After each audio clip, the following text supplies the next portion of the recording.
This episode is brought to you by Portland Distro.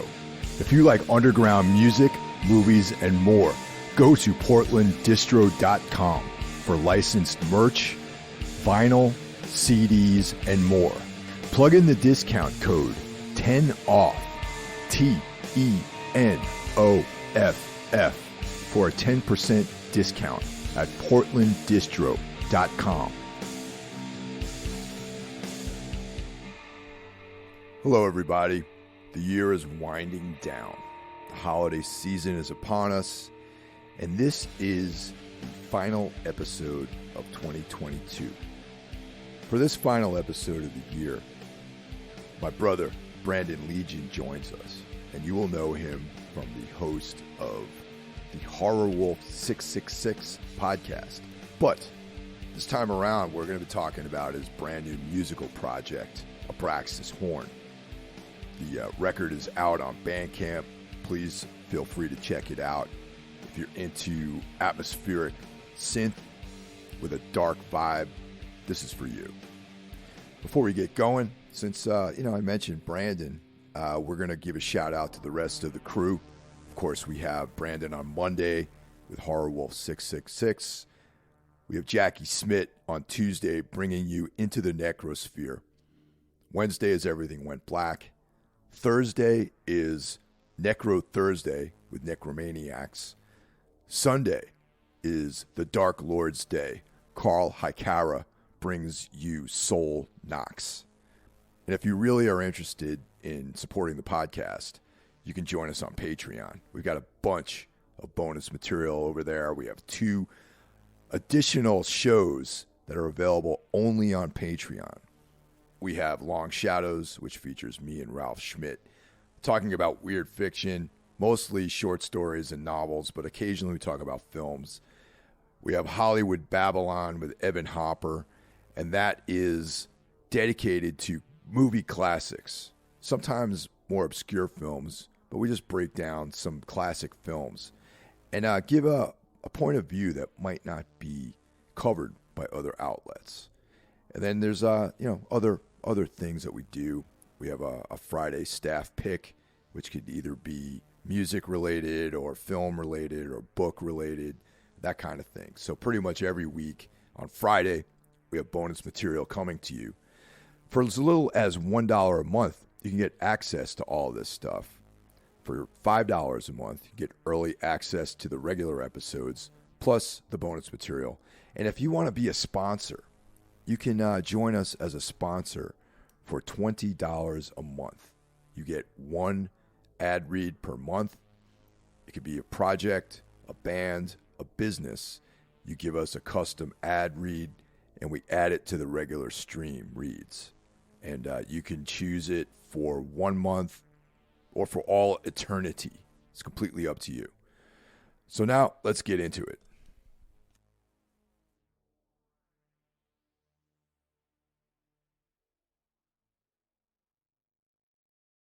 Happy holidays, Brandon. Thank you. Happy holidays, man. Yeah, it's been a good year compared to the last 2. And coincidentally, this is my year-end episode. We're taking the week between Christmas and New Year's off. So this will be the final, Everything Went Black for 2022. So I thought it would be appropriate to invite you on as a guest. And just talk primarily about the non-podcasting work that you have with ABRAXAS HORN, which is the record just was released a couple of weeks ago. Yeah, thank you for having me on your last episode of the year. I feel honored for that. That's fucking cool. And also on that matter there too, my last episode for this year was with Eugene S. Robinson. So if anybody wants to check that one out, and I'll be back like fucking July. I'm not January 1st or whenever after the holidays to wrap up with my top 10 on the HorrorWolf666 podcast. So, but that's a really good move. I think in the future we're going to do the same with our year-end list, because our year-end list is this week, and there's a couple of movies I wanted to see before the end of the year which I didn't see, which may have ranked on that fairly high. Yeah, there's one called Piggy that I want to check out. It's supposed to be like a mix between like Texas Chainsaw and like Carrie. So I'm hearing it's an Australian flick, if I'm not mistaken. And I really want to check that one out before the year's up because it seems like it's up my alley for sure. The operative word on that is Australian because I'm a huge fan of just their grittiness of some of their films, man. Oh, dude, yeah, Australia fucking nails it when it comes to the grittiness and like violence and stuff, and they also nail it when it comes to fucking death metal because of werewolves, dude. So, Well, yeah, that's well documented. My my admiration for all those bands. Yeah, there's a lot of sick bands from Australia. yeah, Australia's fucking cool.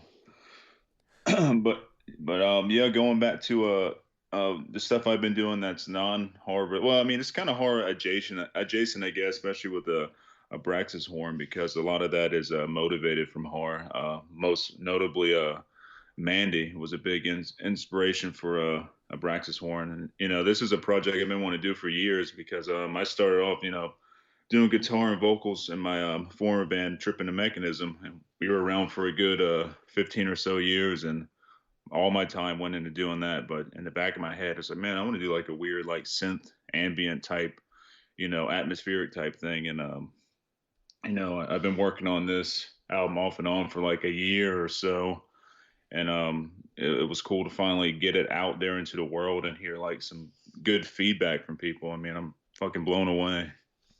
Now, when you were doing Tripping the Mechanism, was there a connection between that band and Abraxas Horn, like even just thematically?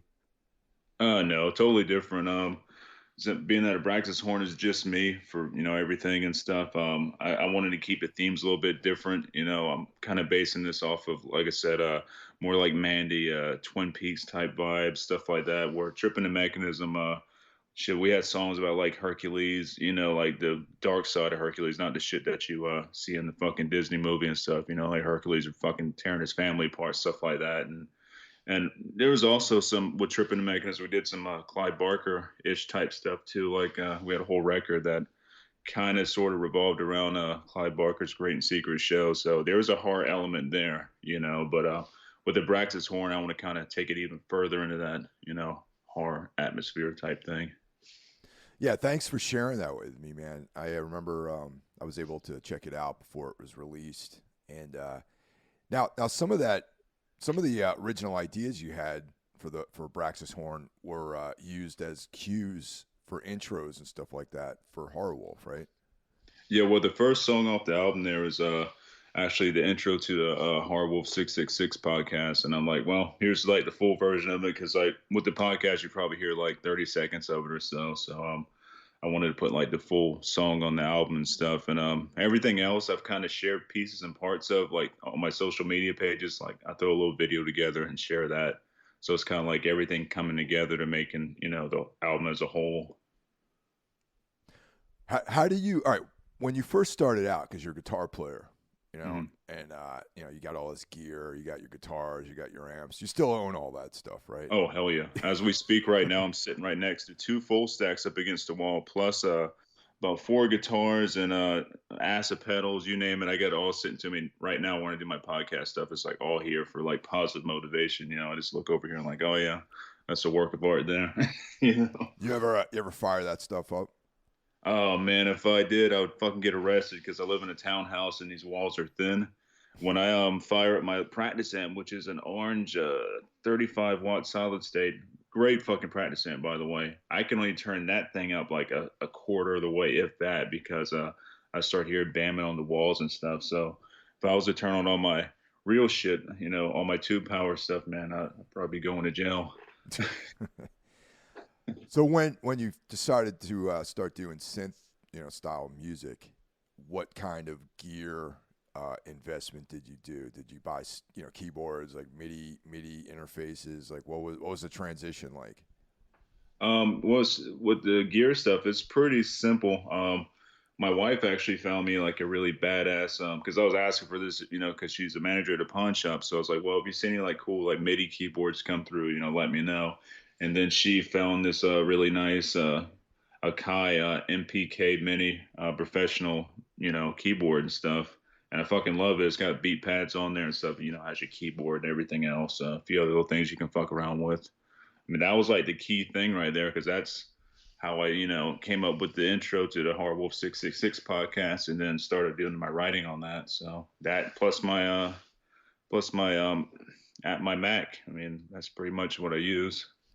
And do you just use like GarageBand or like what's the platform that you use to record all this stuff? For right now, it's just GarageBand. But I'm hoping like next year, so as I get even better with that, I can upgrade to like Logic or whatever, which is kind of like GarageBand on steroids. But I found a lot of cool shit with GarageBand. A lot of different videos on YouTube of how to do different things, tricks and tips and stuff. And really surprised like the sounds you can get out of there. I mean, it's almost endless. The tweaking and stuff you can do. Like it's pretty cool. Yeah, dude, I really think GarageBand's a pretty fucking versatile program, and it's like Logic is actually kind of like an extension of that because they're both Macintosh products. Hmm. Yeah, they're cool. There's a lot of good sounds on there. Yeah, I'm like I've barely even like touched like the sound like variations and all I can fuck around with and stuff. It's like gets a little bit overwhelming, but it's cool, and especially for me. Like this is a whole new thing for me doing the synth stuff. It's a good learning tool. As I grow and stuff, it kind of grows with you. It seems like with the learning curve and everything. But yeah, pretty. It's a simple setup. And I also use like a pair of fucking headphones and all for doing all my recording stuff and everything that way I'm not blowing people's eardrums out, through any speakers in here and stuff. I play it through the surround sound downstairs, which I can get away with turning up a little bit louder, if I want to hear what the final mix sounds like and stuff. But That must sound pretty sick on a surround sound system. oh yeah, booms. I think my sub down there is like 1,000 watts maybe. So Damn. yeah.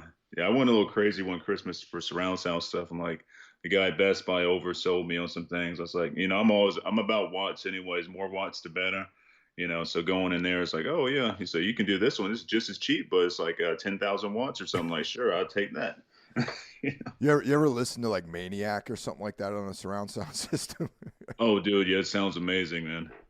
Yeah, I'd love to get it something like that. I don't quite have the footprint of living space for a cool system. I still can't turn up to 100% though, because like I said, I'd be getting in trouble because these fucking walls are thin. But at least when I'm downstairs, like it's a little more open, I can get away with some of that stuff. But that bass response, man, this fucking rumbles the wall. So most of like obviously the name of the band is influenced by Mandy. So what is the like kind of emotional connection between Mandy and the project, the Braxis Horn? Oh man, well, as a lot of people know, Mandy is my favorite film, and that's saying a lot because for a while, or forever, it was a tie between like The Exorcist and American Werewolf in London. It was one of my favorite films, but I still love those films as well. But something about Mandy just hit me like emotionally and stuff, man. It's like it's I don't know, it's a powerful movie visually and just story wise. Like the ultimate revenge movie. Losing the one you love and doing anything that you possibly fucking can to get revenge and try to find some peace in that. And I don't know, it just hit me a lot. And the soundtrack to that's amazing, and that influenced me. It felt right, to make like almost like a tribute when it comes to the name of the project and stuff with Mandy. So Well, the title too, right? Shadow Mountains. right, That's the name of yeah. one of the chapters in the film, I believe. I think it is. It's kind of like a playoff of that too, but I believe so. Yeah. And yeah, it's like it's endless inspiration for me, And cool thing is Spectre Vision. I tagged them on one of my social media posts and stuff, and they're 100% down with this too. They're like, "Oh, this is great," and they shared it from their social media. So I thought that was really cool, and they said they dug what I'm doing. So that That's made me feel awesome. good. That's Yeah. killer.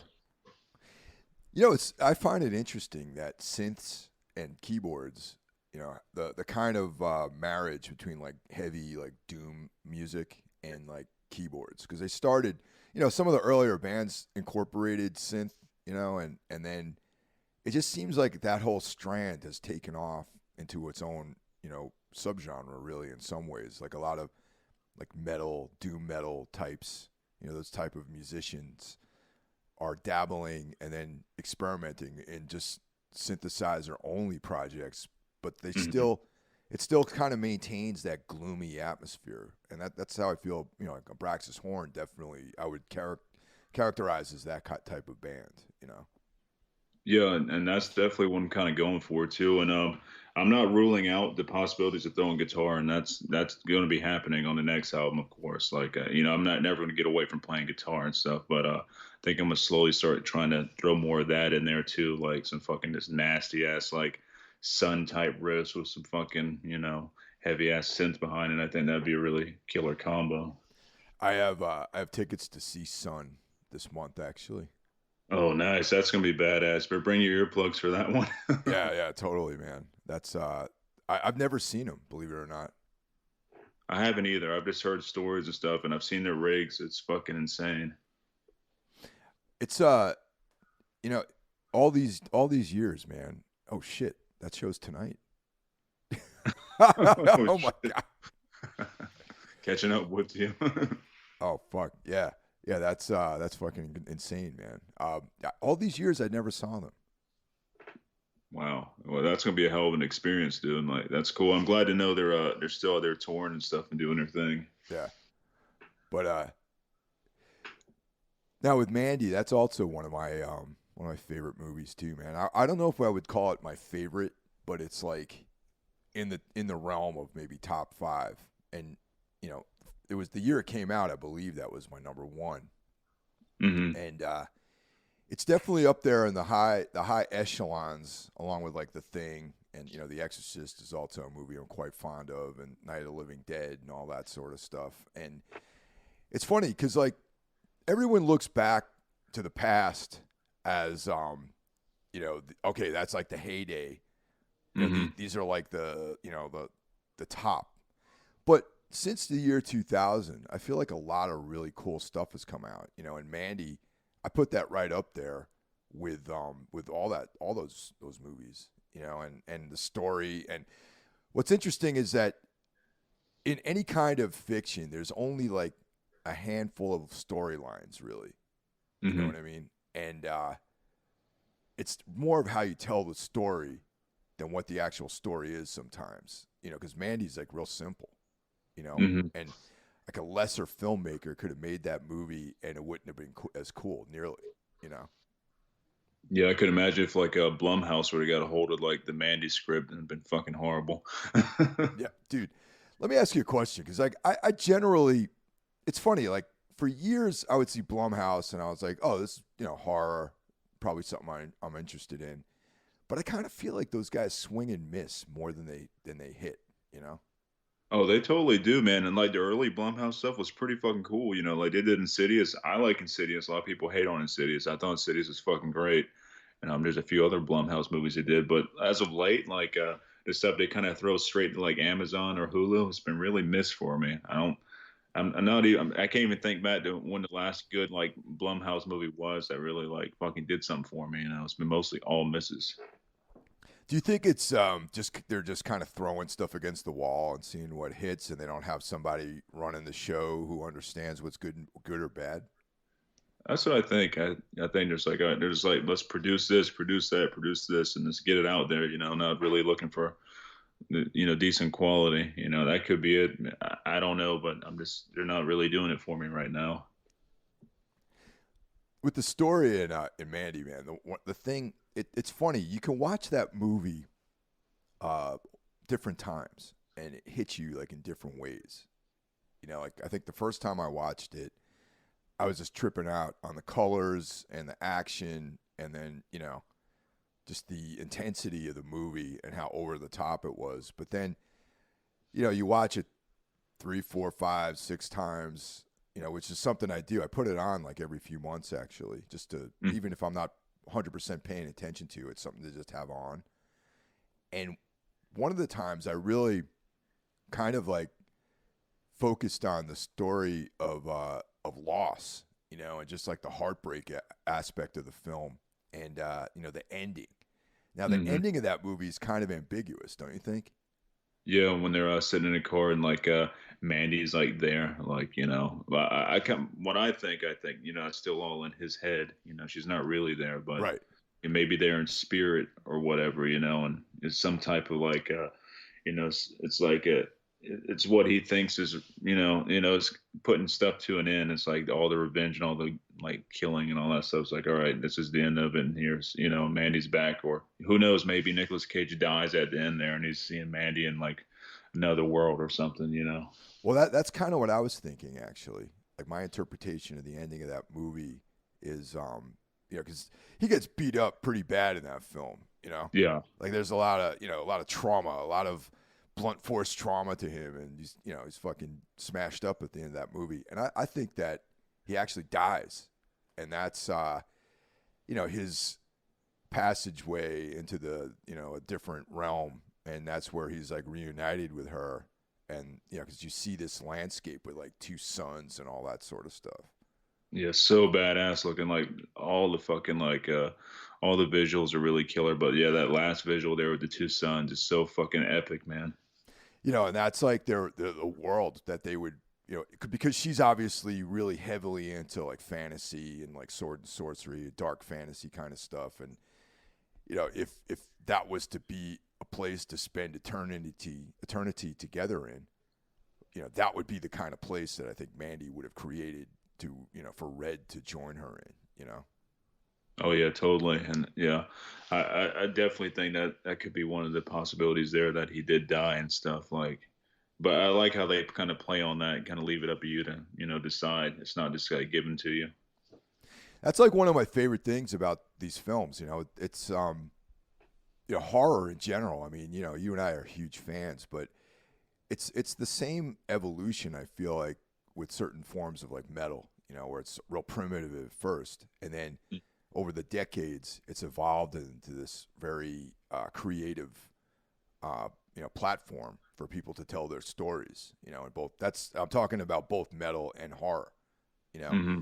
and I hate to use the term elevated because I don't think that exists. I think that, but I would say evolved, like of just evolution, like evolved storytelling.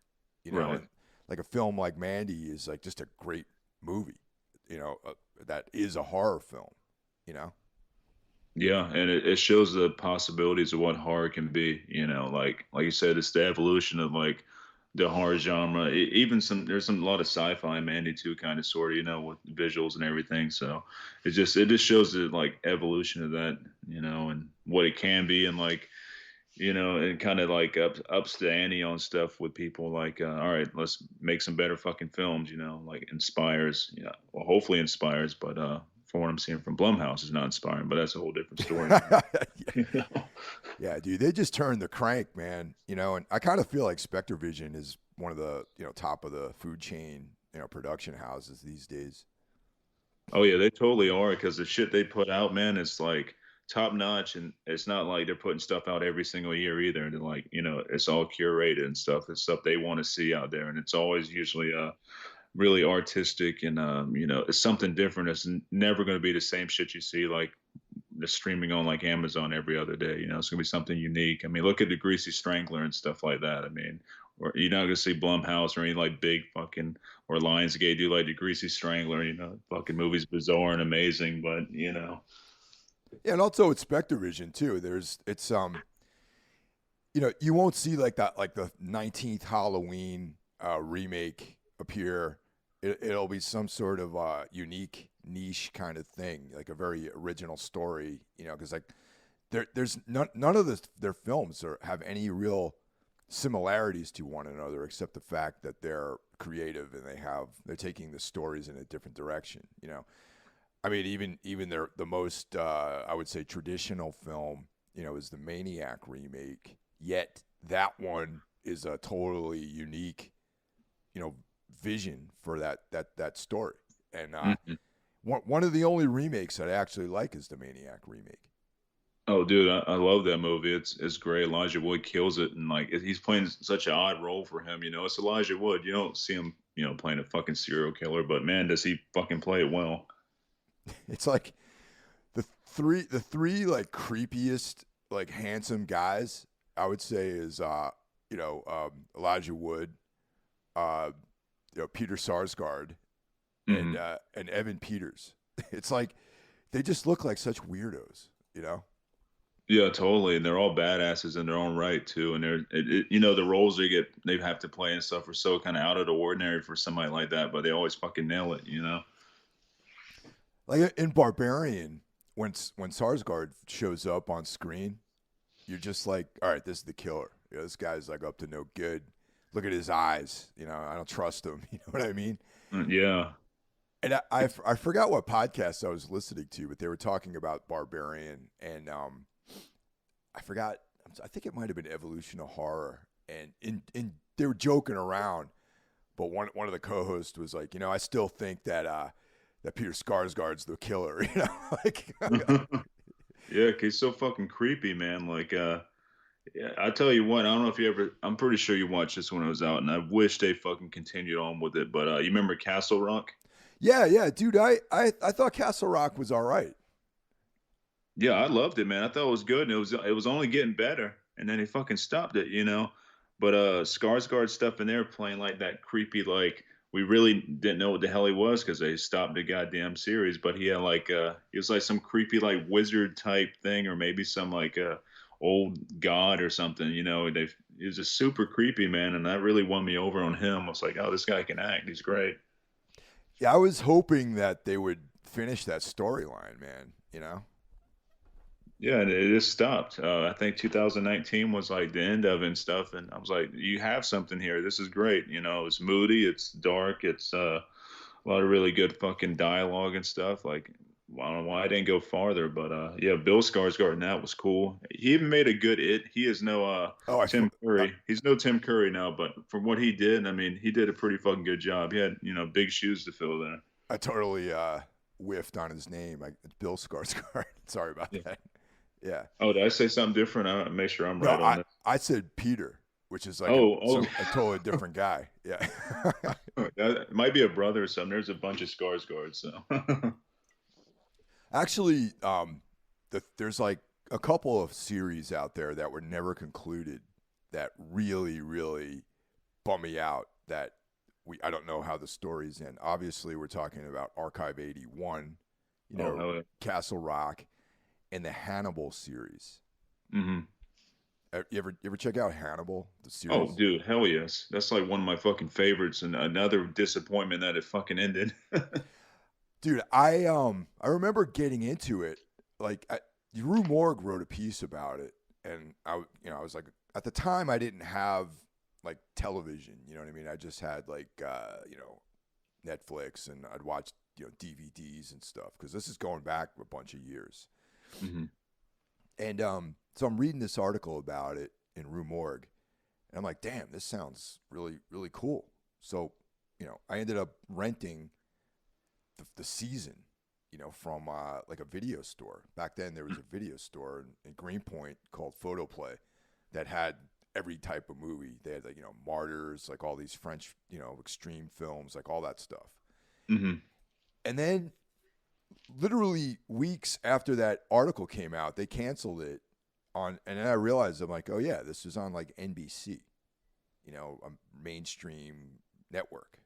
Right. And then every year you'd hear about how, oh yeah, they're going to pick it up again. Like maybe Netflix will do it, or maybe Amazon, or they're waiting on some licensing to run out or something. And yeah, I feel like now, just a lot of those characters, a lot of those actors might have aged out of playing something that's like 12, at least 10 years old now. Right. It's so sad, man. Yeah, it don't make any sense why all those good shows like that stop because they got a really good fan base, man. Like everybody, most people I talk to, they know Hannibal and they love Hannibal. I think the actual TV series may be better than all the, the movies combined. Like the first, Silence of the Lambs is fucking great. You can't beat that. But, as a whole, I think Hannibal's better. Yeah, because it's like what we were talking about. It's Silence of the Lambs was a great film. Came out when people were afraid to characterize something as a horror film. I feel like because there's all those cop outs. Like you'd watch a movie about a serial killer, and oh no, it's not a horror film. It's this other thing, you know. And the Hannibal TV series really leaned into the imagery and the atmosphere of horror, you know.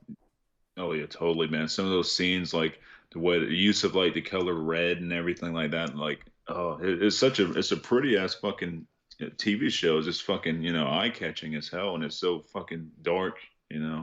Really really killer. I wish one day something will happen with it. And like I said, I've heard talks about coming back and bringing another season out or doing something different with the whole thing. But that was like a couple years ago, and that was on a I think it was back when Shockwaves was around. Was the last time I heard them talking about that. So That's Brian Fuller, right? Who did that? yes, yeah, yeah, Yeah, I generally like that guy's work. yeah. Same here. Like everything he's done so far, I dig. Did you check out Dead Like Me? Yes. Is that Dead Like Me? Hold on a second. Let me Google and make sure I'm not getting it confused with the other one. Oh yes, Dead Like Me was the Grim Reapers, correct? Yeah, Yeah, yeah. that's the I one. like that one. Yeah, that was cool. Yeah, I like his work, man, for sure. He's quirky. He's got like it's like a quirky sense of humor and stuff. When it comes to like the horror genre and everything. I like his eye for horror. It's different. Also, a very good podcast guest. I've heard him on like the Kingcast a bunch of times. Yeah, he's been on. I'm pretty sure Mick Garris had him on before too, and I enjoyed him. He's definitely a good podcast guest. Yeah, but yeah, hopefully Hannibal that gets realized because before some of the actors die or it's like it's just such a drag that never got finished, and it's kind of ended on a cliffhanger too. No.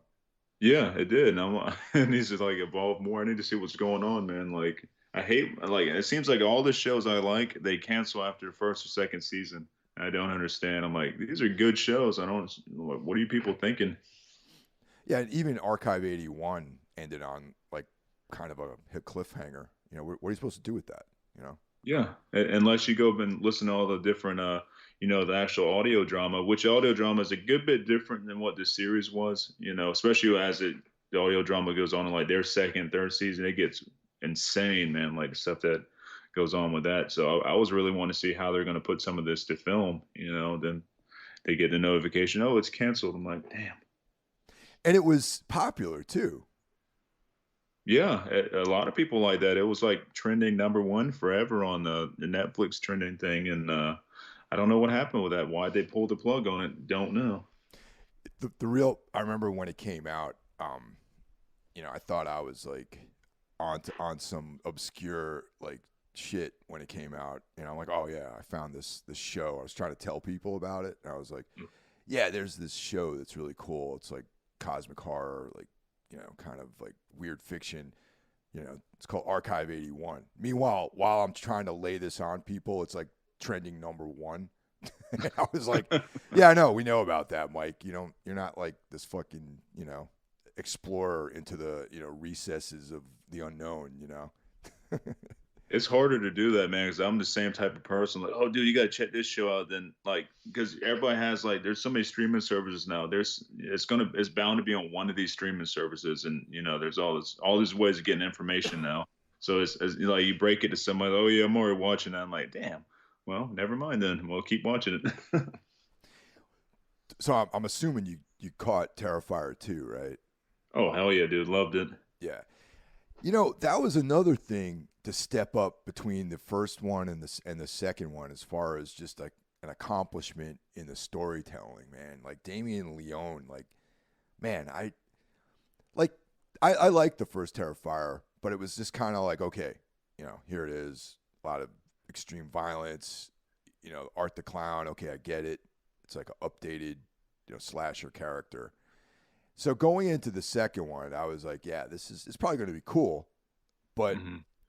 it blew my mind on the world building of the second film.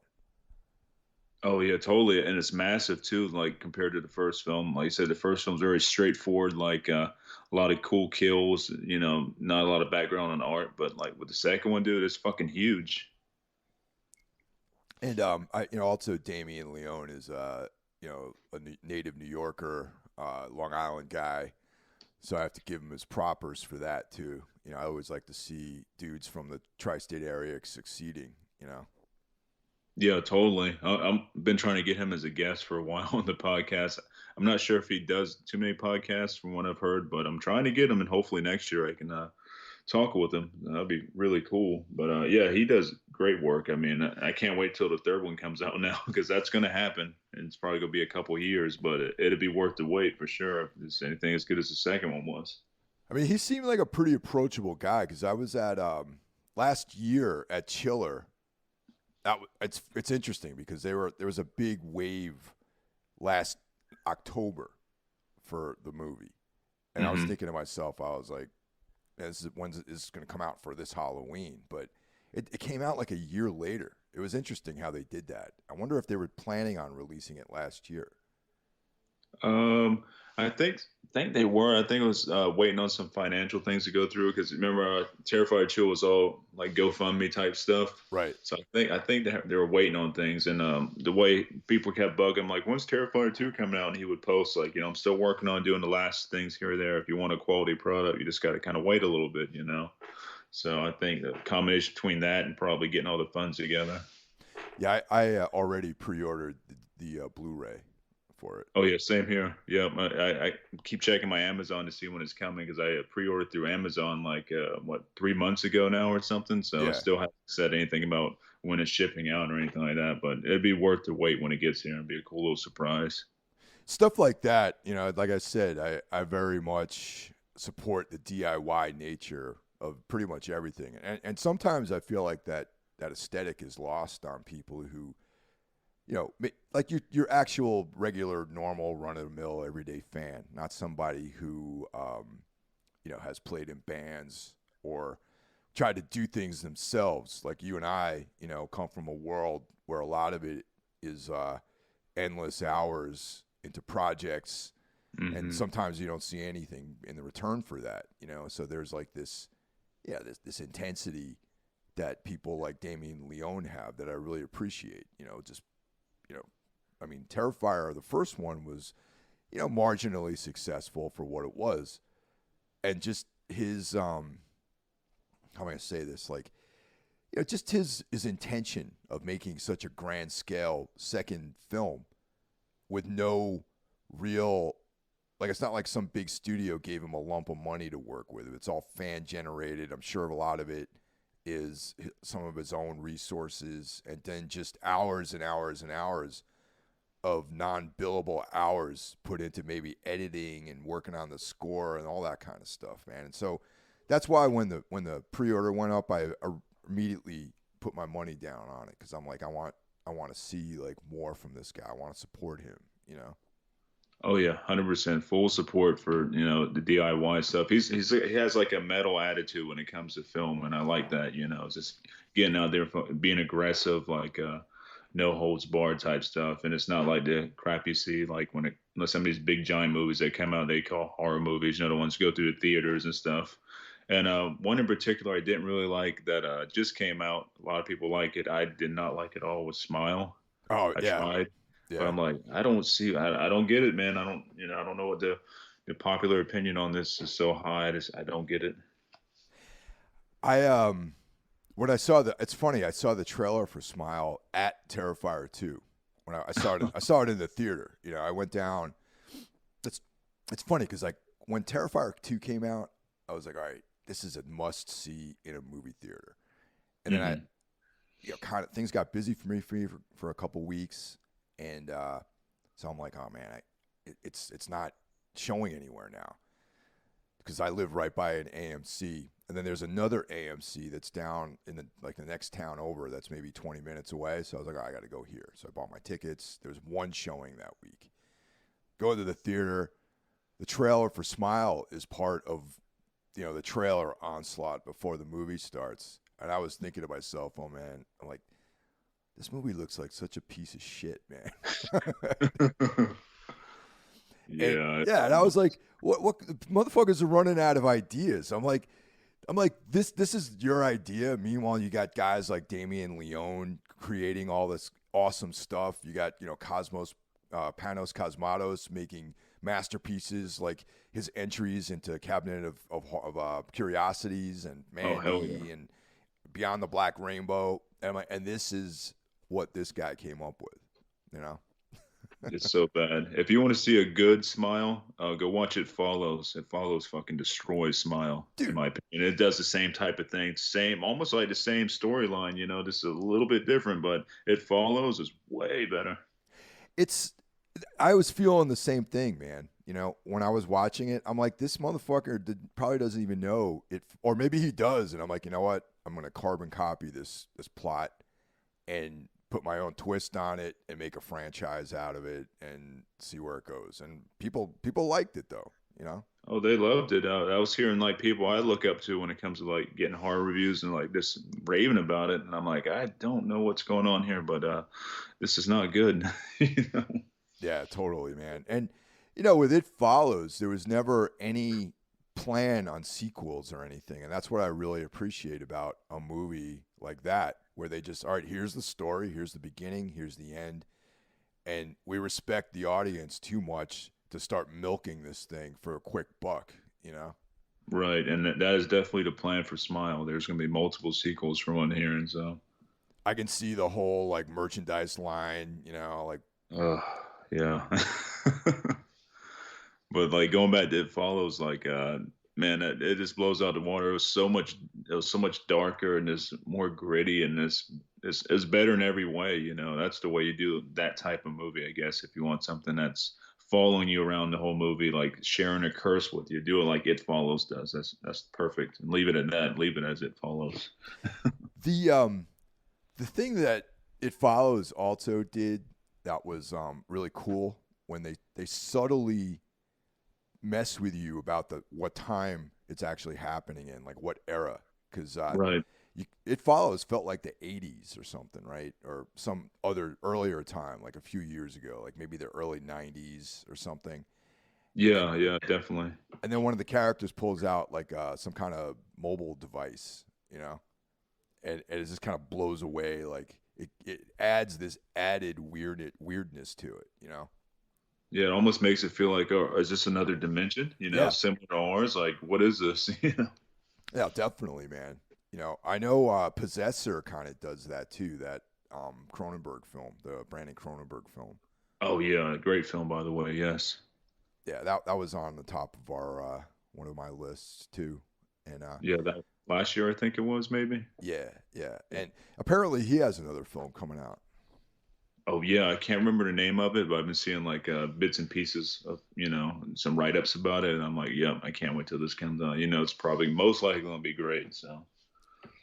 Did you ever get into the Benson and Moorhead stuff? Oh hell yeah, yeah. I follow like Resolution, all those movies that kind of chain together. I'm all about every one of them. They're all good. Spring. Did you check out the new one, Which one was that? Something in the Dirt? I have not. Is that out to rent now? Yes, it is.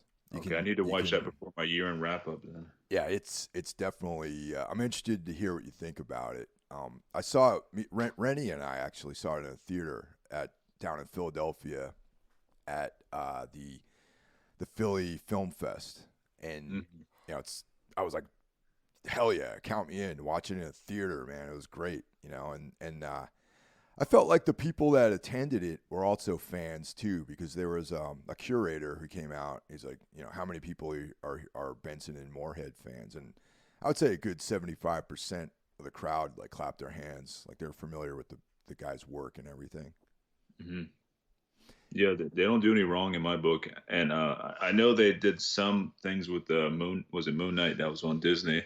And the stuff that they did, I thought was decent. Even though it didn't really feel like their work, but I'm still like team. I'm on board with anything they do, pretty much. So. The thing with Moon Knight, I feel like we were kind of like hoodwinked a little bit, because if you read the lead up to that, Marvel series, they made it Hmm. seem like Benson and Moorhead directed the whole thing. Yeah, and And they only did like what, one or two episodes, yeah, if that. they only did like one or two episodes, and I was like, that's kind of like, misleading, man, the way people presented that. Yeah, and I think if they were to do the whole damn series, it'd been a different story. I think it'd have been a lot better. Well, that's the thing because Moon Knight, is a weird character, and those guys are really good at telling stories that can have this kind of weird angle to it. And I hope. Well, I wasn't. I actually never even finished the Moon Knight series. I kind of tapped out after a few episodes. It's not bad. I mean, it's not great, but it's not bad. If I was to rate it out of 10, I'd probably get like a 7.5 to maybe an 8. But overall, it was enjoyable. It is definitely has some weird moments like it does in the comics. Like it gets really bizarre towards the end and kind of like picks up the pace a little bit. But like I said, if those two were involved the whole time, I think they could really like brought the super weirdness out of it. Do you think that Marvel is going to start focusing more on their darker characters? Because now they have Werewolf by Night and Moon Knight. Man Thing appears in Werewolf by Night. You know. I hope so. It seems like it might be going in that trend. I heard the new Blade movie got postponed, which, I'm kind of up on the fence about that too, because, Blade to me is always Wesley Snipes. And those first two Blade movies were two of the best Marvel horror movies ever, in my opinion. Yeah, I totally back Wesley Snipes as Blade. Maybe they need to, juice him up on some HGH or something like that. You know what I mean? And like de-age him or whatever to make him Blade. You know how they have that de-aging that they do in movies now. Oh yeah, and it actually works pretty good to almost to a scariness of how like real it looks. Like that's man, technology's really got up there because I was watching something the other day and they DH somebody. I think it might have been some kind of Star Wars thing or whatever, but it works pretty damn well. Now I'm gonna make. Let me look him up, man. I'm gonna. I guarantee you, Wesley Snipes still looks pretty good, man. Oh yeah, I've seen him recently. He's still in good shape and stuff. I think if he'd take a few supplements there and hit the weights hard again, he could definitely play Blade again. They should either get him or I'm trying to think who do they have slated to play him? Crap, I have to think of his name, but he was on the last season of True Detective, and it was actually a pretty good season of True Detective. I don't know if Oh, you remember that. Oh yeah. Okay, so the main I can't remember the damn name though. Yeah, that guy. All right, I can see that. Yeah, he's a good actor. Like I'm down with him being in that role. Is the thing I'm hoping they don't do is like brighten up the whole film like they do with most of those Marvel movies. Blade needs to be like dark, like the atmosphere needs to be dark, like the original movies were. But it's all like bright and shiny, like Captain America or one of those type movies. That's gonna kind of ruin it for me. Yeah, it definitely doesn't work in that kind of vibe. But then again, if we look at Werewolf by Night, it was a black. Most of 90%, 95% of the film was in black and white. Mm-hmm. They did that. They did that great. I thought. They did. I loved it. I was like, this is cool. I was like, it's only an hour long. It's like, damn it. Because going into that, I thought it was going to be a series. I'm like, oh, cool. A werewolf series. I'm way down with that. And found it was only like an hour long episode. So that's only that disappointed me. The actual like movie or whatever you want to call it there was great. I wonder if they were thinking about maybe treating it as a pilot for a future series. That could be a possibility. That would be nice if they did that because I think we need more Marvel horror stuff, man. Like I said, The World by Night is a gold mine, I think, for people like us who still enjoy comic book movies and horror and stuff. I gotta say though, I have kind of tapped out on the regular Marvel universe, man. Yeah, it got rough towards the end there, and I was never a big fan of the Marvel universe really as a whole. Like certain movies are really cool, but I ended up watching every damn one of them like along like the whole timeline of things, and it Yeah. took me almost a year to get through all of them. I was like, yeah, that was rough. There's a few things here and there that were good, but overall it's very generic and very like poppy and bright and shiny, and I don't know, don't really do too much for me. I did the same thing over the pandemic. Was because on the Disney app they lay it out like in chronological order, and Hmm. I almost got through it, but I didn't quite make it, man. Like the Eternals, like all that stuff, kind of like turned me off to it a little bit. Yeah, the Eternals was a little weird. It was on the lower category of the Marvel universe for me, and then the one after that, like I can't remember which one that was. Now it dealt with like a dragon, I think, or something. I don't know, but it didn't really do much for me. The fucked up part about it is like every character, it's almost like they treat it exactly the same way. You know what I mean? And it kind of has the same atmosphere from movie to movie. It doesn't really. There's like, here's the Marvel vibe, and we're just applying it to all of these different characters. But when you read the comics, like back in the day, especially like these are like older storylines they're telling. You know, each series, each character, you know, each team up, they all had a different vibe. You know, like Captain America, you know, the X-Men, you know, Avengers. You know, there was different fields to all the characters. You know, Black Panther. Actually, the Black Panther movies, I think, are probably the better of some of the more recent Marvel stuff that's been happening. Yeah, I agree with that. They're definitely more action packed and more serious. They have like a more serious vibe to them and stuff, and they look cool. So yeah, I would say so. I dig those. There's a character I'm going to lay on you right now that he's more on the obscure side, but I'm surprised that they have not introduced him into the Marvel universe because back in the day, he played kind of a bigger role in the cosmic storylines that they were doing. Adam Warlock. Oh yeah, dude, Adam Warlock. I'm hearing he's going to be in the next Guardians of the Galaxy movie. If I'm Now not mistaken. that concerns me a little bit actually. Yeah. Yeah. Because, you know, the Guardians of the Galaxy were like the comic relief, you know what I mean? Yeah, they're nothing to take seriously, and Adam Warlock's kind of serious. Yes. And also Star-Lord, man. Like back in the early, because I've been, when I was a kid, I read Star-Lord in, like he was always like a backup character in some of the magazine size comics. Like there was a magazine size comic called Rampaging Hulk. And I want to say that Star-Lord was like a backup feature in that magazine, and maybe even Moon Knight originally appeared in that as a backup in the Rampaging Hulk like full size comic. You know, Star-Lord appeared in like Marvel Preview, which is like a big black and white magazine, and then eventually, you know, he had his own different mini series, things like that. But he was like this kind of brooding, like serious character that was traversing the cosmos by himself, you know, and this like very intense kind of vibe in like all of his adventures, you know. And then the same thing with Adam Warlock. Like he was, you know, this kind of godlike creature, you know, this guy with, you know, the Infinity Stone, and I don't know. It was just the stories had more of this kind of like serious tone to it, and that concerns me that they're introducing him into the Guardians of the Galaxy franchise. Yeah, because there's gonna be a lot of comedy involved with that, and it just don't blend very well. So we'll see, but that's what I heard. It's gonna be in the Guardians of the Galaxy series. Because I think if you watch the very last Guardians movie towards the end, like you gotta go past the fucking credits and everything. They always have like a scene at the end. If I'm not mistaken, I think he may show up on one of those. I think. As I say, when I binged them all for that whole year, I kind of forgot most of them anyways, but I'm pretty sure he did show up possibly. Maybe my memory messing with me, but he's supposed to be involved somehow, so I don't know. Yeah, I don't know. You know, it's the late '70s, early '80s Marvel Comics. There was a guy, Jim Starlin, who wrote Captain Marvel, Captain Marvel, Star-Lord, and Adam Warlock. Like he didn't write all those characters, but Starlin wrote the most important Captain Marvel arcs.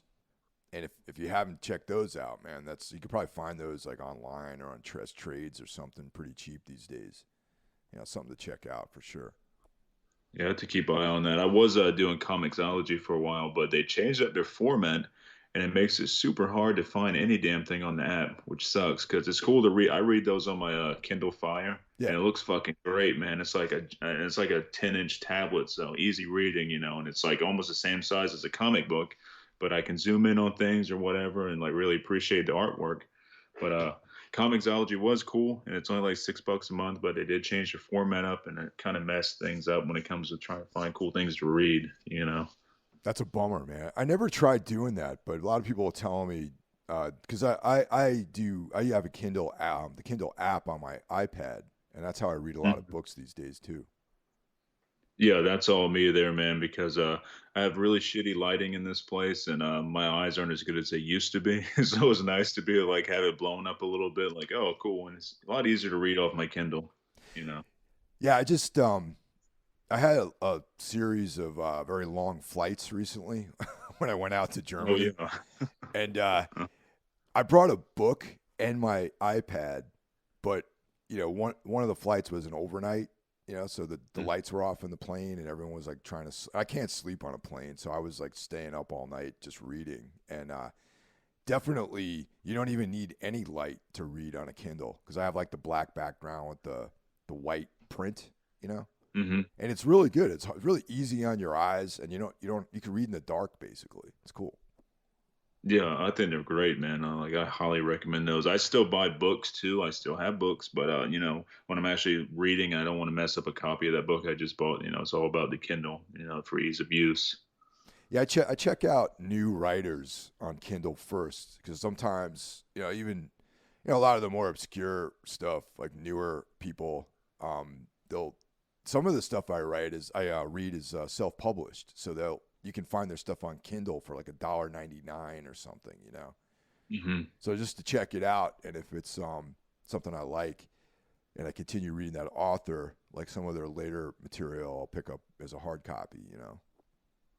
That's another goal of mine I have in life is to get a book out. Not necessarily like a whole novel, maybe a short story or a few short stories, and like a book of short stories, pretty much. I have 3 or 4 written now. I may have sent you some Yeah, you did. before. Yeah, the one with the cat. That was a good one, man. Yeah, yeah, I've had a really good response with that one, and I got a werewolf one too. I don't know if I've sent you this one. It's kind of short, but it's kind of like a proof of concept type thing, like to evolve this even more. And if I haven't sent you that one, I can find it and send it to you again. But as I know you love werewolves as much as I do, and I Definitely. I think the werewolf genre needs to be pushed further because you don't really see much, even when it comes to the novels. I know you recommended that one novel, what Werewolf Hunter, I believe. Yeah, Diary of a Werewolf Hunter. Yeah. Yeah, and that's on my list right now. I'm getting to Krampus right now by Brahm, which also highly recommend that one if you haven't read that before. Krampus, written by Brahm. It's fucking great, dude. I will. I'll But definitely yet put that on my list. that's a goal of mine, man. I want to self-publish and get that stuff out there. And there's just so many things and so little time. I have so many hobbies and things I want to do, and then you have work on top of it. It's like, man, finding the time's a pain in the ass. But I do it. But now I need to make a little bit more room for my writing next year, and so that'd be a goal of mine. Actually, let me correct. It's called Autobiography of a Werewolf Hunter, and it's a trilogy of books. Okay. Yeah, it's you can buy them all as one volume, or you can pick them up on Kindle. The first one's called Autobiography of a Werewolf Hunter. The second one is called Heart of Scars, which is Nice. a fucking hard ass like title. And the last in the trilogy is The Lineage, and the author's name is Brian P. Easton. Yeah. Okay. Cool. Yeah, I have that saved on my Scribd app, which I do all my reading off of. So, that's on my list, man. I can't wait to read those because it's been a while since I read anything good about a werewolf that's decent. Because if you go to type werewolf novels in like Amazon or on Scribd, which I use, it comes out with the fucking romance novels. Yeah, dude, that's funny, right? How it's all this kind Yeah. of like soft core, like porno, like erotic fiction and stuff like that. Yeah. Full of it, man. I'm like, what the fuck, man? I don't know what to choose here because I want to avoid this shit here. I'm trying to look for good werewolf story, man. But I'm seeing like fucking love of the werewolf, you know, all kinds of shit. Like, oh man. Well, this one's good, man. It's very action oriented. It's brutal, the dark, the main character. It's like has such a deep hatred for werewolves that like even if you're a human and you help a werewolf, you're probably gonna get shot and stuff like that. Mm. And yeah, it's just fun, man. It's like a fun book, a good story. It's like it's kind of set up almost like vignettes. Like each chapter is almost like a self-contained story because it's very very episodically written. You know what I mean? Hmm. But I yeah, like that's a stuff good one. like that. Yeah, there's a few decent books. There should be more. Like the way there are a ton of vampire books, there should be more werewolf books. Yeah, they're neglected, man. I don't know why. I think it's an open market right now. If somebody was to make a really badass werewolf movie, a really badass werewolf novel, it would do really good right now because we don't have any. You're oversaturated with zombies and vampires, but where the fuck are the werewolves, which are way cooler in my opinion. Yeah, no, totally. The the beginning of The Howling, okay, is the template for what to do with the new wave of werewolf films, I think. Oh, 100%. Hell yeah. Yeah. Yes. Like Eddie Quist and like that whole grimy, like kind of like low life, like beginning of the film. That should have been the entire movie, if you ask me. Yeah. Yeah. I mean, I like all the other stuff that happens, like when they go out into the countryside, but it's almost like they could have made those two stories like two different films. Like The Howling could have been like the Eddie Quist story, Hmm. and then the Howling 2 could have been the second half of the film. They could have expanded it. That would have really helped out the Howling too if they went that direction, dude, man. Holy shit. dude. Oh, what the hell happened? It's still fun to watch going back now and watching them, but growing up and like when these films would come out, like you're expecting like the Howling 2 is gonna be great. The first one's one of my favorites, and it's like, what the hell is this? Yeah, man. Yeah, it was pretty funny. But One thing too with that traumatized me was the werewolf sex scene. yeah, God damn, man. I was like, that is fucked up, dude. Yeah. just going back to that book I was just talking about. The dialogue is really cool. It's almost like Sam Peckinpah wrote the dialogue in that werewolf book I was telling you about. There's a lot of like really cool like tough guy like dialogue in that movie, Mhm. or that in that book, the diary autobiography book of a werewolf. Nice. Yeah. I can't wait to check it out. Maybe how long ago was this published and stuff? Has it been a while or Let me see did somebody here. make a movie about this? You would think that this would be a great property to license for a film, but I mean, especially since there's three. You know, Mhm. I mean, even the title itself, you know, Yeah. is pretty killer. Yeah, there's all sorts of stuff in there. I kind of feel like this came out fairly not too long ago. Yeah. It's just waiting for somebody to put that out as a movie. If it's just came out, that'd be cool. Yeah, like 2016. Oh wow. Okay, that's real new then. Yeah. Yeah. So Dude, yeah, yeah, somebody needs to jump on that. Like, yeah. This guy, Brian P. Easton. He's definitely. I follow him. I follow. When new books come out by him. On his Amazon profile. hmm And the trilogy got like 4.5 stars. So a lot of other people seem to like it too. that's cool.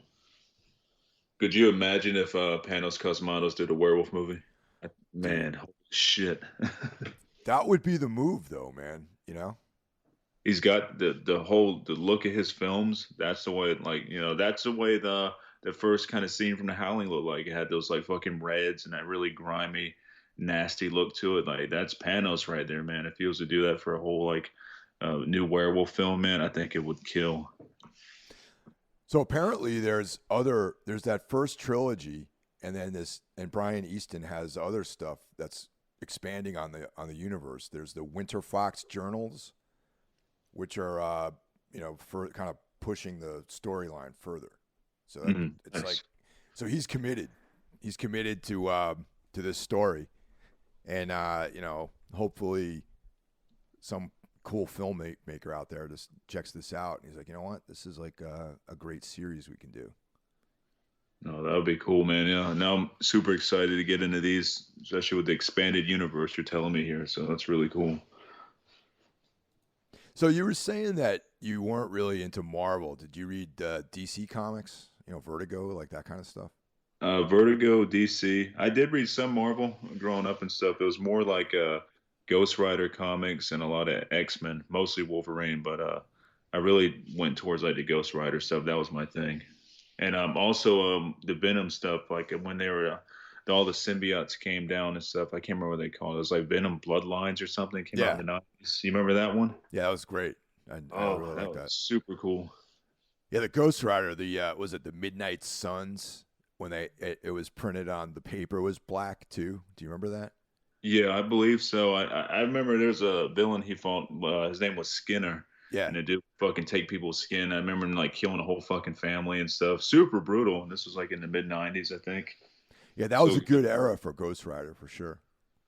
yeah, it was him and like Johnny Blaze would team up because I think this is like a different Ghost Rider because I think Johnny Blaze became his own separate entity, you know, Yeah, and Ghost Rider and stuff, and yeah, they're like fighting vampires, all kinds of crazy stuff, and like the Skinner guy was one that really like stood out to me when I was a kid because it's so brutal. I'm like, man, I'm reading this. This is, I'm like a little kid reading this crap. I'm like, this is brutal as hell.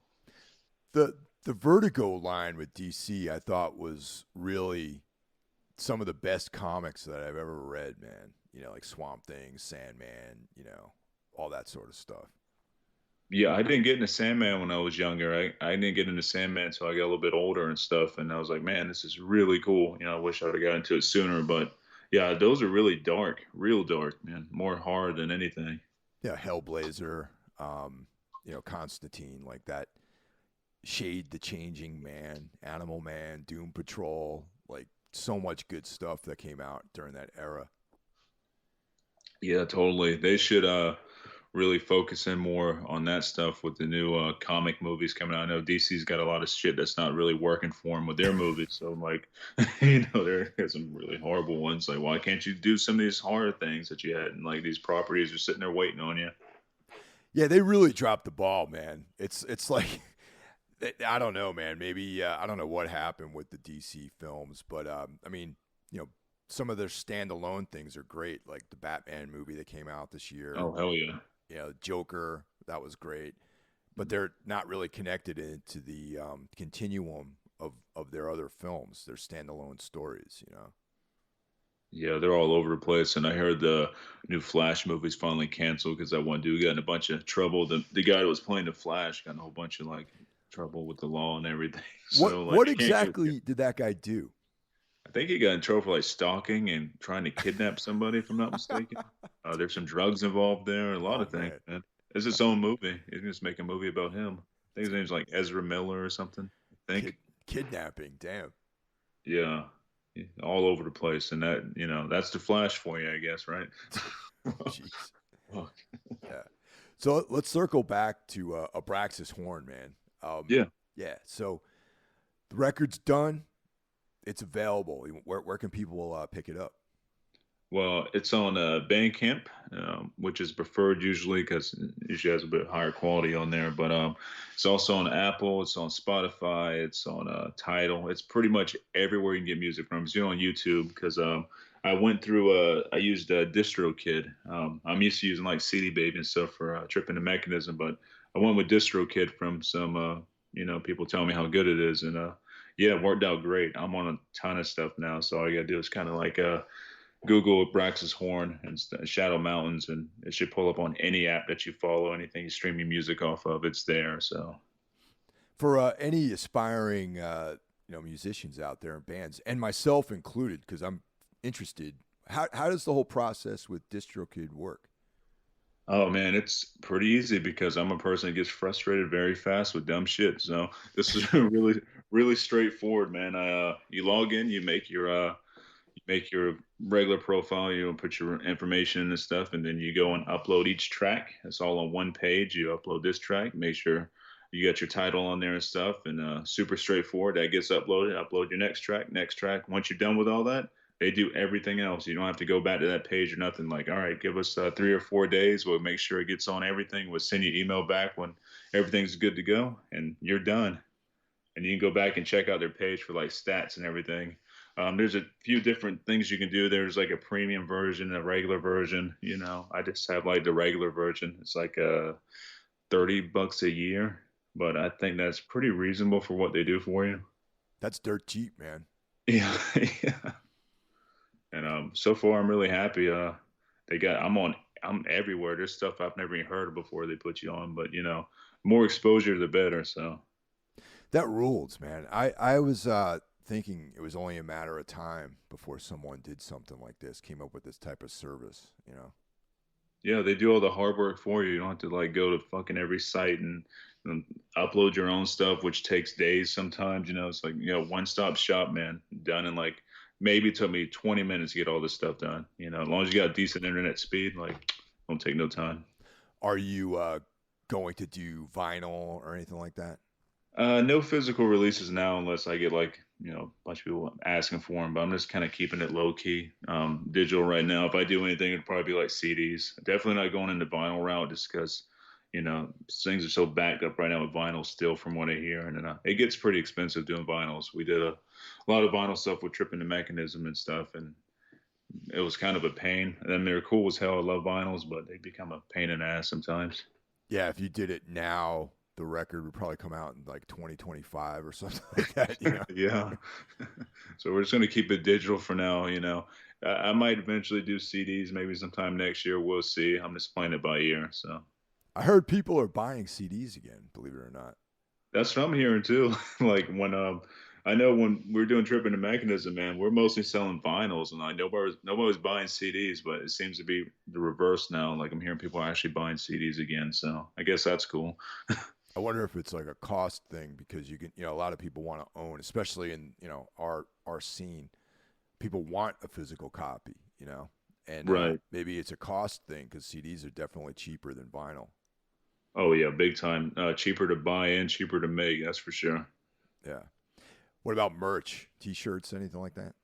Not at this time.